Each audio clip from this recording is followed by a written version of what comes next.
মহিলার কপালে যাই হাত দিবেন না, হাত দিবেন কপালে, কি বলবেন? লা বাস তাহুর ইনশাআল্লাহ, কোনো চিন্তা নাই, তাড়াতাড়ি ভালো হয়ে যাবেন, অসুখের দ্বারা সব গুনাহ আপনার মাফ হয়ে যাবে। তাহুর ইনশাআল্লাহ, তাহুর ইনশাআল্লাহ। অসুখ হলে গুনাহ মাফ হয়। ডায়রিয়াতে মারা গেলে শহীদের মর্তবা পায়, জ্বরে মারা গেলে শহীদের মর্তবা পায়, হঠাৎ কিছু ভাঙ্গিয়ে পড়ি নিচে মারা গেলে শহীদের মর্তবা পায়, পানিতে ডুবিয়ে মারা গেলে শহীদের মর্তবা পায়। তো সব হাদিসের কথা বলতেছি।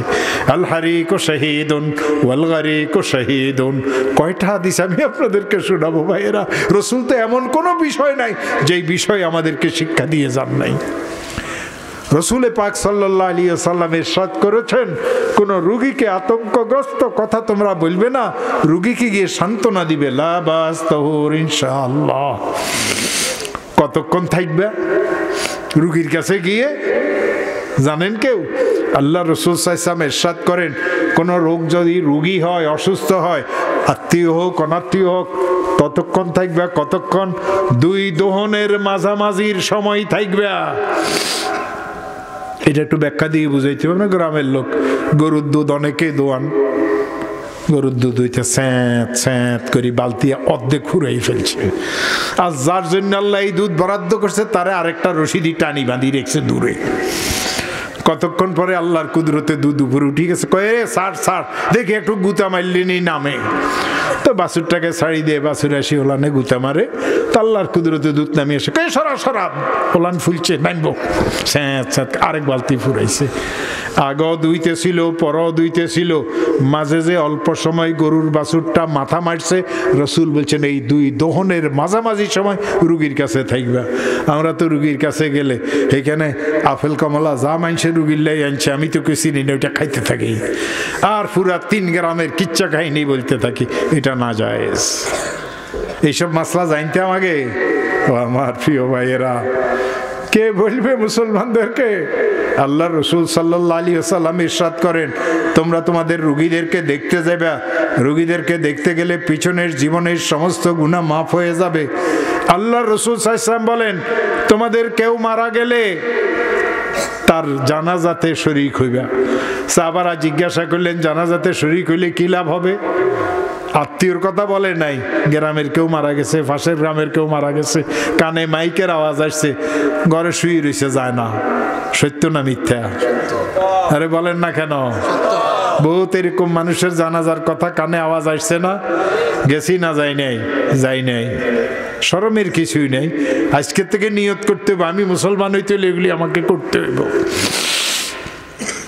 রাসূল পাক সাল্লাল্লাহু আলাইহি ওয়াসাল্লাম ইরশাদ করলেন, সাহাবারা জিজ্ঞাসা করলেন, ইয়া রাসূলুল্লাহ, কারো জানাজাতে শরীক হইলে কি লাভ হবে?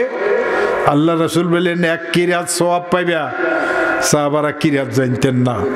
সাহাবারা আল্লাহ রাসূলকে জিজ্ঞাসা করলেন, ওয়ামাল কিরাত ইয়া রাসূলুল্লাহ, হে আল্লাহ রাসূল কিরাত কাকে বলে? আল্লাহ রাসূল বললেন, 1 উহুদ পাহাড় পরিমাণ সওয়াব পাইবা। আল্লাহ রাসূল সাল্লাল্লাহু আলাইহি ওয়াসাল্লাম ইরশাদ করেন, তোমার কাছে যদি সময় থাকে তোমার ভাইয়ের জানাজার পরে তার দাফনও শরীক হইবা। সাহাবারা জিজ্ঞাসা করলেন, ইয়া রাসূলুল্লাহ, দাফনের শরীক হইলে কি লাভ হবে? আল্লাহ রাসূল ইরশাদ করলেন, আরেক কিরাত সওয়াব পাইবা। সাহাবারা মনে করলেন আগের কিরাতের কথা কইছে উহুদ পাহাড়, এখন কি জানি বলে, হয়তো অন্য কিছুও বলতে পারে। সাহাবী তো সাহাবী ছিলেন। আবার জিজ্ঞাসা করলেন, ওয়ামাল কিরাত ইয়া রাসূলুল্লাহ, হে আল্লাহ রাসূল এই কিরাতের অর্থ কি? আল্লাহ রাসূল ইরশাদ করলেন, আরে উহুদ পাহাড় পরিমাণ সওয়াব পাইবে।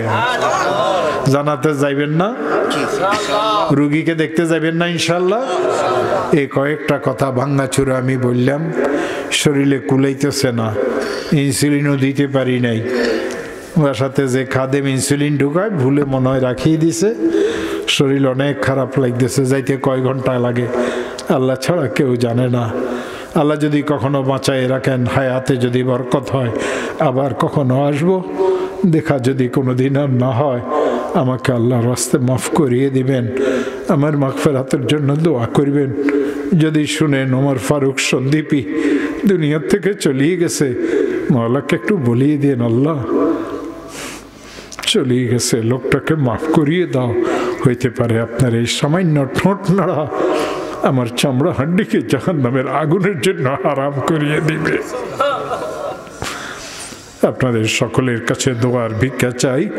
এখন আপনাদের সকলের জন্য দোয়া করব। মাদ্রাসা যেটা হয়েছে এটার প্রতি বহুত বেশি বেশি খেয়াল রাখবেন। আমি তো মাদ্রাসাতে পড়ার কারণে আজকে আপনাদেরকে ওয়াজ শুনাইতে পারছি, ঠিক না? এই মাদ্রাসার থেকে পড়িও একসময় বড় বড় আলেম হবে, এও একসময় ইনশাল্লাহ বড় আলেম হবে। আমি ওর জন্য অনেক দোয়া করছি, আরো দোয়া করব, ইনশাল্লাহ বড় আলেম হবে। এরা আল্লাহর কথা, রসুলের কথা আমাদেরকে শুনাইবে, আর আমরা মুসলমান হয়ে কবরে হাসরে আমরা জান্নাতের মধ্যে শান্তিতে থাকবো।